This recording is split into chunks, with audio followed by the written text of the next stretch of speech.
பேசின வார்த்தைக்கு நன்றி செலுத்துகிறேன். I thank God for the words He spoke today. தேவன் உண்மையே நல்லவராக இருந்திருக்கிறார். God is indeed good to us. கடந்த வாரங்களில் நாம் தொடர்ந்து அந்த அன்பை குறித்து நம்ம கேட்டுக்கொண்டிருந்தோம். In the past weeks we have been continually hearing about this love. அந்த முடிவு பிரிந்த அன்பில் நம்ம எப்படி நிலைத்திருக்கிறோம் சொல்லி நம்ம பார்த்தோம். We saw about how we can endure in love until the end. நான் இப்படி தான் நான் உணர்ந்து பார்க்குறேன். This is how I think about these things. ஆண்டவரே உம்முடைய அன்பில் நான் நிலைத்திருக்கணும் அப்படின்னா நான் பிரதானமாக என்னென்ன தேடணும்? Lord, if I want to remain in love until the end, what are the things that I should seek after? தேவன் எவ்வளவாய் அவருடைய அன்பில் நிலைத்திருக்கும்படியாக நான் நெருக்கி ஏவுகிறது அந்த இதை பார்த்தேன். We saw the Lord constraining us to love. நாம் ஒவ்வொருவருமே தேவனுடைய அன்பினால் நாம் நடத்தப்படுவோம், அன்போடு நடந்து கொள்வோம். நாம் let us maybe be led by the love of God and let us conduct ourselves in love. Brother காமிச்சாங்க 1 தீமோத்தேயு 1ஆம் அதிகாரத்தில் பிரதர் காமிச்சாங்க. Our brother showed this verse in 1 Timothy chapter 1. 1 தீமோத்தேயு 1:5 பார்த்தோம். We saw in 1 Timothy chapter 1 verse 5. கற்பனையின் பொருள் அப்படின்னு சொல்லி பார்க்குறோம். We saw there was a goal for all our instruction. சுத்தமான இதயத்திலும் நல்மன சாட்சியிலும் விசுவாசத்திலும் பிறக்கும் அன்பு அப்படின்னு சொல்லி பார்த்தோம். We saw that the goal of our instruction is love from a pure heart and a good conscience and a sincere faith. நான் சோதித்து பார்த்தேன். அப்படிதான் I just examined myself. ஆண்டவரே அந்த அன்பு என்று எப்படி இருக்குங்கிறத நான் யோசித்து பார்த்தேன். I thought about how my life is, how my love is. உண்மையிலேயே நான் தேவனுக்கு முன்பாக தேவனுடைய வெளிச்சத்தில் என்னை பார்க்கும் பொழுது நான் எவ்வளவா இந்த தேவனுடைய அன்பில் நான் நாடக்கூடியவனாக இருக்குங்கிறத பார்த்தேன். I saw in the light of God, I saw how I should be seeking after this love of God. ஒரு குறைவுள்ளவனை போல தான் நான் உணர்ந்தேன். I saw as a person who lacks in this area. ஆண்டவரே நான் எப்போதும் இந்த சுத்த இருதயம் எனக்கு இருக்கணும். And I said, Lord, I should always have this pure heart. நல் மனசாட்சி இருக்கணும். I should always have a good conscience. மாயமற்ற ஒரு விசுவாசம் இருக்கணும். And I should also have a sincere faith. அதிலிருந்து பிறக்கக்கூடிய ஒரு அன்பு. And out of these things love should come out. அன்பு என்கிற ஒரு 3 எழுத்துல நான் கடந்து போயிடக்கூடாதுன்னு யோசித்தேன். I thought that I should not move on by looking at love as a 4-letter word.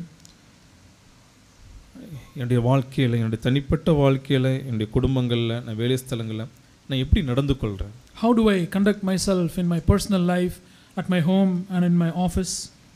என் அன்பு இருக்கும் அப்படின்னா நீங்கள் பார்த்துமே கற்பனை பொருள் சுத்த இருதயம் என்கிட்ட இருந்துகிட்டே இருக்குமே. If I have love, as we read in this verse, I will always have a pure heart. என் அன்பு இருக்கும் அப்படின்னா நல் மனசாட்சியோடு நடந்துகிட்டே இருப்பேனே. If I have love in me, I will always be with a clear conscience. நம்ம காட்ட ஒரு வித விலகணும்னு சொல்லி பார்த்தோம், உன்னை நாடணும்னு சொல்லி பார்த்தோம். We saw that we should flee from certain things and seek after, pursue certain things. தேவபக்தியை நாடுங்கன்னு சொல்லி we should pursue godliness. 1 தீமோத்தேயு 6:11 நம்ம காமிச்சாங்க brother. Our brother showed in 1 Timothy chapter 6. நம்ம எதை அடையும்படி நாடணும்னு சொல்லி நம்ம பார்த்தோம். We saw what we should pursue. பொறுமையை அடையும்படி நாடணும்னு சொல்லி பார்த்தோம். I should pursue patience. சாந்த குணத்தை அடையும்படி நாடணும். I should pursue gentleness. சமாதானத்தை அடையும்படி நான் நாடணும். I should pursue peace. என்னுடைய நாட்டம் எதுவா இருக்குது? What is my pursuit? இன்னைக்கு இந்த உலகத்தில் உள்ள மனிதர்களை போல என்னுடைய நாட்டம் இருக்கிறதா? Is my pursuit like those of the people in the world? என்னுடைய நாட்டம், நான் நாடுறது எல்லாமே ஒரு சமாதானமுள்ள ஒரு லைஃப் வேணும், ஒரு பொறுமையுள்ள ஒரு வாழ்க்கை வேணும், சாந்த குணம் எனக்கு வேணும். இப்படி நான் நாடுறேனா அப்படின்னு என்னை யோசித்து பார்த்தேன். I examined myself and asked this question to myself. Do I pursue a life of godliness, a life of perseverance and life of gentleness? அந்த தீமோத்தேயுல பிரதர் சொல்லும்போது அந்த விலகி இருக்கிறத குறித்து சொன்னாங்க. And in the same letter to Timothy, our brother showed that we should flee from certain things. 2 தீமோத்தேயு 2ஆம் அதிகாரத்துல காமிச்சாங்க. 2 Timothy chapter 2. 2 தீமோத்தேயு 2:22. 2 Timothy chapter 2 verse 22. பாலித்திக்குரிய இச்சைகளுக்கு நீ விலகி ஓடி அப்படின்னு பார்ப்போம். Flee from youthful lusts. நான் ஒரு விலகி இருக்க வேண்டியிருக்கு, உன்னை நாட வேண்டியிருக்குது. I should abstain from certain things or flee from certain things and pursue certain other things. ஒரு கிறிஸ்தனுடைய லைஃப்ல ஒன்னு விலகணும், ஒன்னு நாட வேண்டியிருக்குது. In the life of a Christian there is always this fleeing after something and pursuing after something. இயேசு இந்த பூமியில வரும்போது அக்கிரமத்தை வெறுத்து அவர் நீதியை நேசித்தார். When the Lord Jesus lived on this earth, he hated iniquity and loved righteousness. நான் உன்னை விலகி உன்னை நாட வேண்டி இருக்குது. I should depart from certain things and I should seek after certain things. அன்பான வாலிப சகோதர சகோதரிகளே, Beloved young brothers and sisters, நீங்க உங்களுடைய வாழ்க்கையில யோசித்து பாருங்க. think about your own lives. நீங்க அப்படிதான் அநேக காரியங்களுக்கு சொன்னாங்க. உங்களுடைய ஃப்ரெண்ட்ஷிப் நீங்க எதை வச்சிருக்கீங்கன்னு சொல்லி சொன்னாங்க. Our brother talked about so many things about your about the kind of friends that you have. நம்முடைய சபையில இருக்கிற சிறு பிள்ளைங்க நீங்க யோசித்து பாருங்க. Little children in our church, you also think about your life. நம்முடைய ஃப்ரெண்ட்ஸ் யாரா இருக்காங்கன்னு யோசித்து பாருங்க. Think about who your friends are. நம்ம எதை நாடி இருக்கிறோம் நாம்? What are we pursuing after? நீங்க சிறு பிள்ளைங்க, நீ வாலிபர்கள் எல்லாரும் நீங்க எதை நாடி இருக்கிறோம் நாம்? Children and young people, all of you, what are you seeking after? நம்முடைய சபையில இருக்கக்கூடிய பிள்ளைங்களை குறித்து ஒரு சாட்சி, இந்த பிள்ளைங்க சண்டே போட மாட்டாங்க இந்த பிள்ளைங்க அப்படின்னு ஒரு சாட்சி இருக்குதா? Do we have a testimony about these young children and young people that these people won't fight with each other, they don't quarrel with each other? நீங்க நம்முடைய பிள்ளைங்க நிறைய நல்ல ஒரு கிறிஸ்டியன் ஸ்கூல்ல நீங்க படிக்கிறீங்க. Many of you study in good Christian schools. உங்களை குறித்து அங்க இருக்கக்கூடிய ஒரு மிஸ் மேடம் இந்த பிள்ளைங்க அன்பா நடந்துக்கிறதாங்க அப்படின்னு சொல்ல முடியுமா? Would your teachers in those schools be able to tell a testimony about you that you walk in love? சிறு பிள்ளைங்க இந்த சிறு வயதிலே நீங்க இன்னைக்கு ஒன்று கற்றுக்கொள்ளணும். நீங்க young people and children, you should learn certain things even at this young age. நான் உன்னை விலக போறேன், நான் உன்னை நாட போறேன்னு கற்றுக்கொள்ளுங்க. You should learn to depart from certain things and pursue certain things. நீங்க வீட்ல இருந்து அதை ஆரம்பிங்க. You begin at your home. என்னுடைய தம்பி தங்கச்சி கிட்ட நான் சண்டை போட மாட்டேன், நான் அன்பா நடந்துக்கொள்ளணும் வீட்ல இருந்து ஆரம்பிங்க. Begin at your home saying, I will not fight with my brother or sister. இது வரைக்கும் எங்கள் அப்பா அம்மாட்ட எதிர்த்து பேசிட்டு இருந்தேன், சண்டை போட்டுட்டு இருந்தேன், கீழ்ப்படியாமல் இருந்தேன், நான் இதுமாதிரி செய்ய மாட்டேன், நம்ம கீழ்ப்படிவேன்னு சொல்லிட்டு அதை நாடி இருங்க நீங்கள். And you take this decision. I have been rebellious with my parents and I have been quarreling, but from henceforth I will not be rebellious, I will be submissive to my parents. So depart from these things and pursue obedience and submission.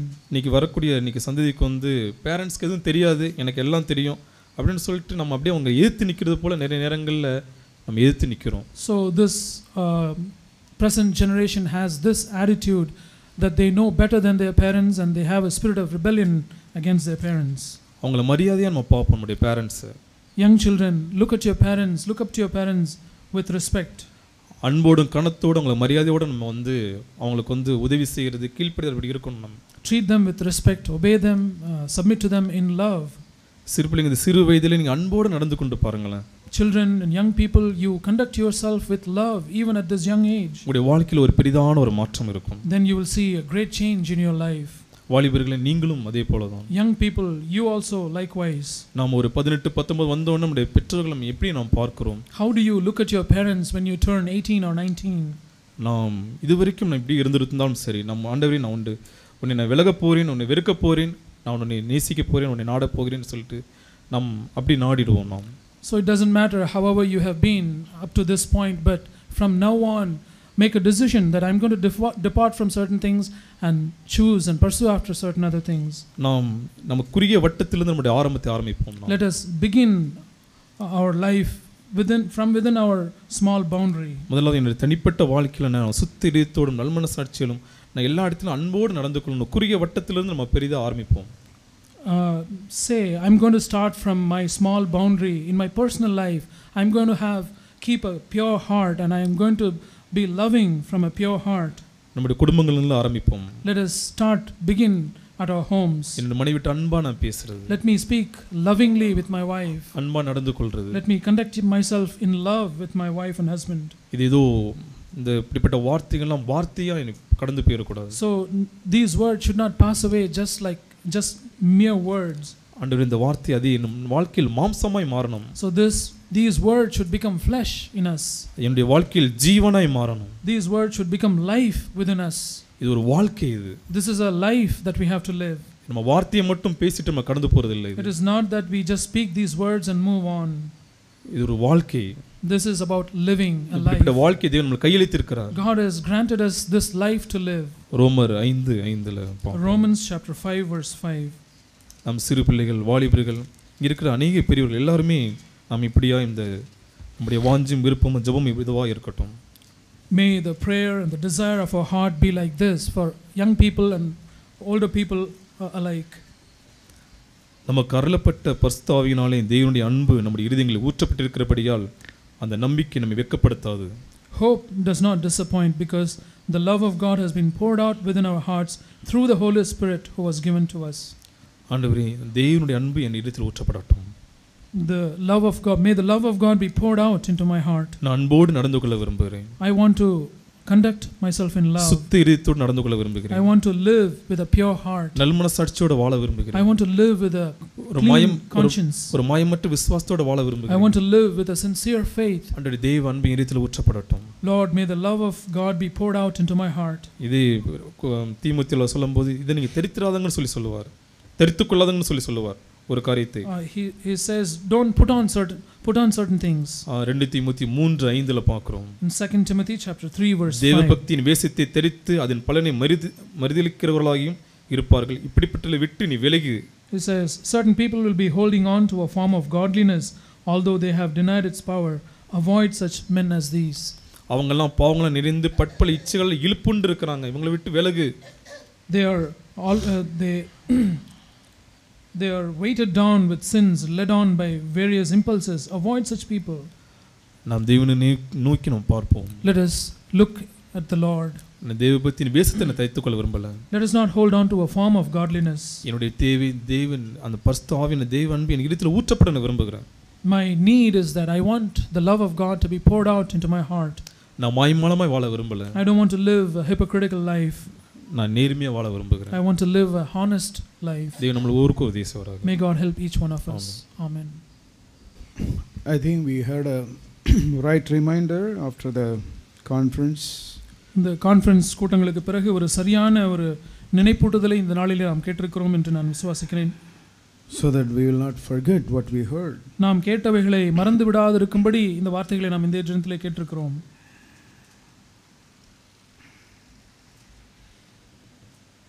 Pursue love in, that's our goal, that's what we heard. அன்பை நாட வேண்டும், அதுதான் நம்முடைய நோக்கமாக இருக்கிறது என்பதை நாம் கேட்டோம். I want to show this passage which the Lord said in Matthew chapter 12. மத்தேயு 12ஆம் அதிகாரத்திலே நம்முடைய ஆண்டவர் சொன்ன இந்த வேத பகுதியை நாம் பார்க்கலாம். You might have heard it many times in the church. சபையிலே இதை நீங்கள் அநேக முறை கேட்டிருக்கலாம். But that's a stark reminder of what we heard today. நாம் இந்த நாளிலே கேட்டதற்கு ஒரு சரியான ஒரு நினைப்பூட்டுதலாய் அது இருக்கிறது. Chapter 12, Matthew chapter 12 verse 45. மத்தேயு 12ஆம் அதிகாரம் 45வது வசனம். 43 onwards. 43ஆம் வசனத்திலிருந்தே நாம் பார்க்கலாம். So when an unclean spirit goes out of a man, it passes through waterless places seeking rest and does not find it. அசுத்த ஆவி ஒரு மனுஷனை விட்டு புறப்படும்போது வறண்ட இடங்களில் அலைந்து இளைப்பாறுதல் தேடியும் கண்டடையாமல். Then it says, I will return to my house from which I came, and when it comes, it finds it unoccupied, swept and put in order. நான் விட்டு வந்ததை என் வீட்டுக்கு திரும்பி போவேன் என்று சொல்லி அங்கே வந்து அந்த வீடு வெறுமையாகவும் பெருக்கி ஜோடிக்கப்பட்டதாகவும் இருக்க கண்டு. This is the danger. We leave something and keeping our heart empty. நாம் ஒரு காரியத்தை விட்டு ஆனால் இருதயத்தை வெறுமையாக வைத்திருப்பதிலே இருக்கிறதான ஒரு அபாயம் இதுதான். This is a warning from our Lord. இது நம்முடைய ஆண்டவரிடத்திலிருந்து வருகிற ஒரு எச்சரிப்பாய் இருக்கிறது. Then verse 45 it says that evil spirit goes and takes along with it 7 other spirits more wicked than itself, and then they go in and live there, and the last state of that man becomes worse than the first. This is the way this will also be with this evil generation. 45வது வசனம். திரும்பி போய் அந்த அசுத்தாவி திரும்பி போய் தன்னிலும் பொல்லாத வேறு 7 ஆவிகளை தன்னோட கூட்டிக் கொண்டு வந்து உட்புகுந்து அங்கே குடியிருக்கும். அப்பொழுது அந்த மனுஷனுடைய முன்னிலைமையிலும் அவன் பின்னிலைமை அதிக கேடுள்ளதாக இருக்கும். அப்படியே இந்த பொல்லாத சந்ததியாருக்கும் சம்பவிக்கும் என்றார். When we don't fill our hearts with love and faith, நம்முடைய இருதயத்தை அன்பினாலும் விசுவாசத்தினாலும் நாம் நிறைக்காதிருப்போமானால். You heard about the 3 references brother mentioned. சகோதரர் காண்பித்த 3 அந்த வேத பகுதிகளை மேற்கோள்களை நாம் பார்த்தோம். From 1 Timothy and 2 Timothy. 1 தீமோத்தேயுவிலும் 2 தீமோத்தேயுவிலும் நாம் அந்த வசன மேற்கோள்களை பார்த்தோம். If you read that verses carefully, you will find 2 things repeated in all the 3 verses. அந்த வசனங்களை நீங்கள் ஜாக்கிரதையாக வாசிப்பீர்களானால் அந்த 3 பகுதிகளிலேயும் ஒரு காரியம் திரும்ப திரும்ப வருவதை நீங்கள் பார்ப்பீர்கள். 2 காரியங்கள். Love and faith, love and faith, love and அன்பும் faith. விசுவாசம், அன்பு விசுவாசம், இந்த 2 காரியங்களும் 3 இடத்திலும் திரும்ப திரும்ப சொல்லப்பட்டிருக்கிறது. There are many other things mentioned. अनेक காரியங்கள் வேற காரியங்கள் சொல்லப்பட்டிருக்கிறது. But these 2 things were mentioned in all the 3 passages. ஆனால் விசுவாசம், அன்பு, இந்த 2 காரியங்கள் அந்த 3 பகுதிகளிலேயும் திரும்ப திரும்ப சொல்லப்பட்டிருக்கிறது. Young brothers, வாலிப சகோதரர்களே, sisters, சகோதரிகளே, you attended the youth conference in December. December மாதத்திலே நீங்கள் வாலிபர் கூடுகைக்கு சென்றிருந்தீர்கள். We all heard and we were joyful to hear your testimonies. நீங்கள் அதற்கு பிறகு சாட்சியெல்லாம் பகிர்ந்து கொண்டீர்கள். அதெல்லாம் கேட்கிறதற்கு எங்களுக்கு சந்தோஷமாக இருந்தது. And the Lord spoke to you, many of your hearts. உங்களுடைய அநேகருடைய இருதயங்களுக்கு தேவன் அந்த கூட்டங்கள் மூலமாக பேசி இருக்கிறார். And you took a lot of decisions in your life. உங்களுடைய வாழ்க்கையிலே அநேக தீர்மானங்கள் எடுத்திருக்கிறீர்கள். You took a decision not to see the pornography. அந்த இணையதள ஆபாசத்தை நான் பார்க்க மாட்டேன் என்று நீங்கள் தீர்மானம் எடுத்தீர்கள். You decided to quit this habit, that habit. இந்த பழக்கத்தையோ அந்த பழக்கத்தையோ நான் விட்டு விடுவேன் என்று சொல்லி நீங்கள் தீர்மானம் எடுத்தீர்கள். That's good. அது நல்லதுதான். Praise the Lord. கர்த்தருக்கு ஸ்தோத்திரம். That really, bring joy to the Lord in heaven. அது the whole heaven rejoices over that. அப்படி நீங்கள் எடுத்த தீர்மானத்தின் மூலமாக தேவனும் பரலோகம் முழுவதும் சந்தோஷத்தினால் நிரம்பி இருக்கிறது. But what we heard today, that is not enough, my dear brothers and sisters. ஆனால் நாம் இன்றைக்கு என்ன கேட்டோம்? நீங்கள் அப்படி செய்தது மாத்திரம் போதாது என்பதைதான் கேட்டோம். Don't be satisfied with that.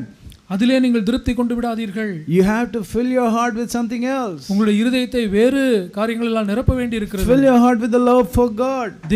தேவனுக்கென்று இருக்கிற அன்பினாலே உங்கள் இருதயத்தை நிரப்புங்கள். I think many of you had a first time and a personal time with the Lord in those conference youth camp. அந்த வாலிபர் முகாமிலே உங்களில் அநேகர் முதல் முறையாக தேவனோடு உங்களுக்கு இருக்கிற அந்த ஒரு என்கவுண்டர், ஒரு இடைப்பாட்டை நீங்கள் பெற்றீர்கள். You spent some time alone with God the first time. முதல் முறையாக நீங்கள் தேவனோடு தனிமையிலே உறவு கொண்டீர்கள். Yeah, now you quit some bad habits. இப்பொழுது வேறு சில கெட்ட பழக்கங்கள் எல்லாம் விட்டிருக்கிறீர்கள். But fill now with your heart with the word of God. ஆனால் இப்பொழுது உங்கள் இருதயத்தை தேவனுடைய வார்த்தையை கொண்டு நிரப்புங்கள். Yeah, finally brothers, the most important thing is the intimate relationship, the personal relationship with the Lord. மிகவும் முக்கியமான காரியம் என்னவென்றால் ஒரு தனிப்பட்ட ஒரு நெருக்கமான தேவனோடு இருக்கிற அந்த உறவுதான் அதிக முக்கியம். That 15 minutes you spend that night alone with God in that youth camp, how it blessed you. அந்த வாலிப முகாமிலே நீங்கள் தனிமையாக தேவனோடு செலவழித்த அந்த 15 நிமிடங்கள் எவ்வளவாய் உங்களை மாற்றியிருக்கிறது, ஆசீர்வதித்திருக்கிறது. How much you could have been, you would be blessed if you spend such a time every day of your life. ஒவ்வொரு நாளும் உங்களுடைய வாழ்க்கையிலே அப்படி அந்த நேரத்தை எடுத்து நீங்கள் தேவனோடு செலவிட்டால் எவ்வளவாய் ஆசீர்வாதமாக இது இருக்க முடியும். I plead with you, my dear brothers and sisters. எனக்கு அருமையான சகோதர சகோதரிகளே, உங்களிடத்தில் நான் கெஞ்சி கேட்கிறேன். Take time to be holy. பரிசுத்தமாக இருப்பதற்கு நேரம் எடுத்துக்கொள்ளுங்கள். Take time to be alone with God. தேவனோடு தனிமையிலே செலவழிப்பதற்கு நேரம் எடுத்துக்கொள்ளுங்கள். Fill your heart with the word of God. தேவனுடைய வார்த்தையினாலே உங்கள் இருதயத்தை நிரப்புங்கள். It's not just quitting our will, but it's seeking and fulfilling God's will. நம்முடைய சுய சித்தத்தை மறுத்து அதை விலக்கி விடுவது மாத்திரமல்ல, தேவனுடைய சித்தத்தை தேடி அதை நிறைவேற்றுவதும் நம்முடைய தேவையா இருக்கிறது. Yeah, we hear a lot about humility. நாம் தாழ்மையை குறித்து அதிகமாக நாம் கேட்கிறோம். And we think, Lord, I must decrease, I must decrease, I must decrease. நாம் சொல்லுகிறோம், ஆண்டவரே நான் சிறுக வேண்டும், நான் சிறுக வேண்டும், நான் சிறுக வேண்டும் என்று சொல்லுகிறோம். That's quitting something. அது ஏதோ ஒன்றை விட்டு விலகுவதற்கு ஒப்பாய் இருக்கிறது. What am I going to fill my heart with? ஆனால் அதற்கு பதிலாக என்னுடைய இருதயத்தை நான் எதை கொண்டு நிரப்ப போகிறேன்? Lord, you must increase, you must increase. ஆண்டவரே நீர் பெருக வேண்டும், நீர் பெருக வேண்டும் என்பதாக இருக்க வேண்டும். Not doing my will, என்னுடைய சித்தம் அல்ல, but doing God's will. தேவனுடைய சித்தத்தை செய்ய வேண்டும் என்பதாயும் இருக்க வேண்டும். It's the danger we have in this church. இந்த சபையிலே இருக்கக்கூடிய அபாயம் என்ன தெரியுமா? Because we hear a lot through Brother Zach and through other godly brothers and even the church. நம்முடைய சபையிலே சகோதரர் ஜாக் மூலமாக மற்ற தேவபக்தி உள்ள சகோதரர் மூலமாக இங்க இருக்கிற சகோதரர் மூலமாக நாம் அதிகமாய் தேவனுடைய வார்த்தைகளை கேட்டு வருகிறோம். We have a lot of knowledge. நமக்கு அதிகமான அறிவு இருக்கிறது. That's a great danger for us. அது நமக்கு இருக்கிற பெருத்த அபாயமா இருக்கிறது. If I just seek the tree of knowledge, நான் இந்த ஜீவ விருட்சத்தை நன்மை தீமை அறியத்தக்க அந்த விருட்சத்தை மாத்திரம் தேடுவேனானால், tree of knowledge of good and evil, நன்மை தீமை அறியத்தக்க அந்த அறிவின் விருட்சத்தை நான் தேடுவேனானால், yeah, that will lead us to death. நிச்சயமாகவே அது மரணத்தை நோக்கி நம்மை நடத்திவிடும். But so that's one side. அது ஒரு பக்கம் தான். Yeah, we should not, the Lord said, don't eat the fruit from the tree of knowledge of good and evil. ஆண்டவர் சொன்னார், இந்த நன்மை தீமை அறியத்தக்க அந்த விருட்சத்தினுடைய கனியை புசிக்க வேண்டாம் என்று ஆண்டவர் சொன்னார். That's good. அது நல்லதுதான். But at the same time I should seek and pursue the tree of life. ஆனால் அதே சமயத்திலே நான் அந்த ஜீவ விருட்சத்தை நான் நாடி அதை நான் தேடி அடைய வேண்டுமே. It is not just, saying no to the tree of knowledge, but I deny myself and take up the cross and love others. நான் அந்த நன்மை தீமை அறியத்தக்க விருட்சத்தை நான் விலக்கி விடுவது மாத்திரமல்லாமல், நான் என்னை நானே சுயத்துக்கு நான் மரித்து சிலுவை எடுத்துக்கொண்டு அந்த ஜீவ விருட்சத்தை தேடி அந்த ஜீவனை நான் அடைந்து கொள்ள வேண்டும். Chelle initially said it looks as if it is harmless. So செல்லே அவர்கள் பகிர்ந்து கொள்ளும்போது ஆரம்பத்திலே சொன்னார்கள், இப்படிப்பட்ட காரியங்கள் எல்லாம் ஒரு ஒரு ஒரு harmless, அது ஒரு ஆபத்தில்லாதது போல இருக்கக்கூடிய காரியங்கள் என்று சொன்னார், தோன்றும் என்று சொன்னார். But it sidetracks us, it makes us to go astray. ஆனால் அது கொஞ்சம் கொஞ்சமாக நம்மை வழிவிலகச் செய்து நம்மை தேவனை விட்டு விலகச் செய்து விடுகிறதா. Tree of knowledge will do exactly the same thing. நன்மை தீமை அறியத்தக்க விருட்சத்தின் கனி இதையே தான் செய்கிறது. It looks harmless. அது ஏதோ ஆபத்து இல்லாதது போலவே தோன்றுகிறது. But it sidetracks us. ஆனால் அது நம்மை முற்றிலும் வழி திசை திருப்பி விடுகிறது. We have to walk in the way of life. நாம் ஜீவ வழியிலே நாம் நடக்க வேண்டும். Walk in the way of the cross. சிலுவையின் வழியிலே நாம் நடக்க வேண்டும். Denying ourselves and taking up the cross, dying to ourselves. நம்முடைய சுயசித்தத்துக்கு மறுப்பு தெரிவித்து சிலுவை எடுத்துக்கொண்டு நாம் நடக்க வேண்டும். Yeah, the love for God should come and the love for people should come from a pure heart. தேவன் மீது இருக்கிறதான அன்பும் ஜனங்கள் மீது இருக்கிறதான அன்பும் என்னுடைய சுத்த இதயத்திலிருந்து பிறக்கிறதா இருக்க வேண்டும். See, tree of knowledge cannot give us love. நன்மை தீமை அறியத்தக்க விருட்சத்தின் கனி நமக்கு அன்பை கொடுக்கவே முடியாது. It's a tree of life. ஜீவ விருட்சம் மாத்திரமே நமக்கு அன்பை கொடுக்க முடியும். That which leads to the death to ourselves. நம்முடைய சுயத்துக்கு மரிக்கிறதுக்கு நேராய் நடத்தக்கூடிய இந்த ஜீவ விருட்சம் தான். That is what give us love. அதுதான் நமக்கு அன்பை கொடுக்க முடியும். I remember my life. என்னுடைய வாழ்க்கையிலே இதை நான் நினைவு கூறுகிறேன். I did so many things without love for God. தேவன் மீது அன்பு இல்லாமலே अनेक காரியங்களை நான் செய்திருக்கிறேன் என்பதை என்னுடைய வாழ்க்கையிலே நான் பார்த்திருக்கிறேன். Even restitution. நாம் திரும்பி செலுத்துகிற காரியம் கூட. I remember doing many things, but it was not out of love for God. अनेक காரியங்களை நான் செய்திருக்கிறேன், ஆனால் தேவன் மீது இருக்கிறதான அன்பு நிமித்தமாக நான் அந்த காரியங்களை நாம் செய்யாதிருந்ததை பார்க்கிறேன். Yeah, when you do such a things, you have a happiness in your heart. அப்படிப்பட்ட காரியங்களை செய்யும் பொழுது உங்கள் இதயத்துக்குள்ளே ஏதோ ஒரு சந்தோஷம் வருகிறது. And when you testify about it, you get a good reputation in the church. நீங்கள் செய்த அப்படிப்பட்ட காரியங்களை குறித்து நீங்கள் சபையிலே சாட்சி சொன்னால் உங்களுக்கு அதற்காக உங்களுக்கு ஒரு நற்பெயர் கிடைக்கிறது. But nothing beyond that. ஆனால் அதையும் தாண்டி ஒன்றுமே சம்பவிக்கிறதில்லை. And I know what it did to my life. அப்படிப்பட்ட காரியம் என்னுடைய வாழ்க்கையிலே என்ன செய்தது என்பதை நான் அறிந்திருக்கிறேன். I backslid terribly.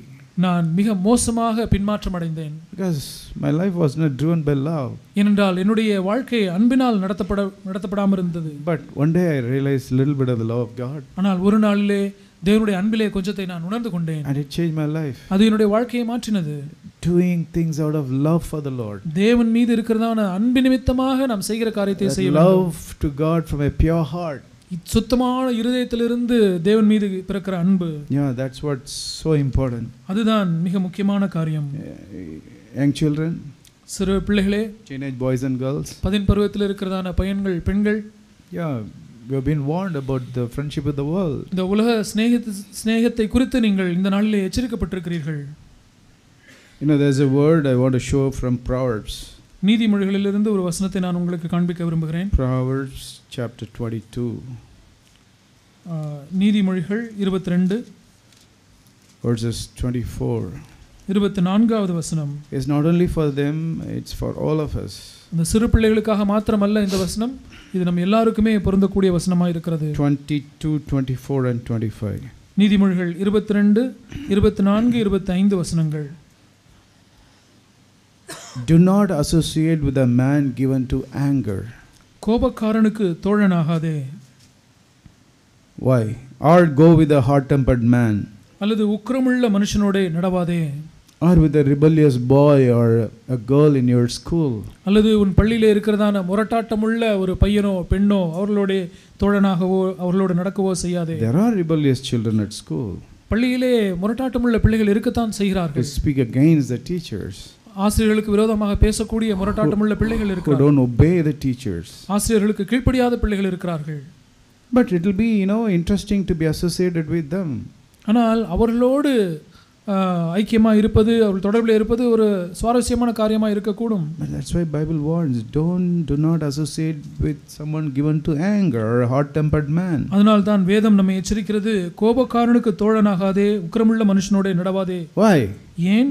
Verse 25. 25வது வசனம். Or you will learn his ways. அப்படி செய்தால் நீ அவனுடைய வழிகளை கற்றுக்கொள்வாய். And you will find a snare for yourself. உன் ஆத்துமாவுக்கு ஒரு கண்ணியை வருவிப்பாய். Yeah, you bring that spirit into your home. அப்படிப்பட்ட அந்த ஆவியை உங்களுடைய குடும்பத்துக்கு நீங்கள் கொண்டு வந்து விடுவீர்கள். Parents, how we need very careful. We need to be careful. பெற்றோர்கள் நாம் எவ்வளவாய் கவனமுள்ளவர்களாக இருக்க வேண்டி இருக்கிறது. Let us ask this question ourselves. இந்த கேள்வியை நம்மை நாமே கேட்டு பார்த்துக்கொள்வோம். Judge ourselves. உங்களை நீங்களே நிதானித்து பாருங்கள். Am I a person who allows the devil to come into our home? என்னுடைய வீட்டுக்கு பிசாசு வர அனுமதிக்கிற நபரா நான்? Through my anger, என்னுடைய கோபத்தின் மூலமாக, through our unforgiving spirit, மன்னிக்க முடியாத என்னுடைய ஆவியின் மூலமாக. When he comes in, as brother told, சகோதரர் சொன்னது போல பிசாசானவன் உள்ளே வரும்பொழுது, and when we let him to sit in our living room, நம்முடைய லிவிங் ரூம்லே அந்த சாத்தானை வரவழைத்து அங்கே சோஃபா போட்டு அவனை உட்கார வைக்கும் பொழுது, he will not just come and sit there and witnessing other things at home. நம்முடைய வீட்டிலே வந்து உட்கார்ந்து கொண்டு நம்ம வீட்டில் என்ன இருக்கிறது என்று பார்த்து சும்மா அப்படி இருக்க போகிறதில்லை. He will not just enjoy the husband and wife fighting. அவன் கணவன் மனைவியும் சண்டை போடுகிறதை பார்த்து He will not just enjoy that. அவன் சந்தோஷப்படுவது மாத்திரமல்ல, he will touch our children. நம்முடைய பிள்ளைகளையும் அவன் தொடுவான். Yeah, that is the danger when we allow him into our homes.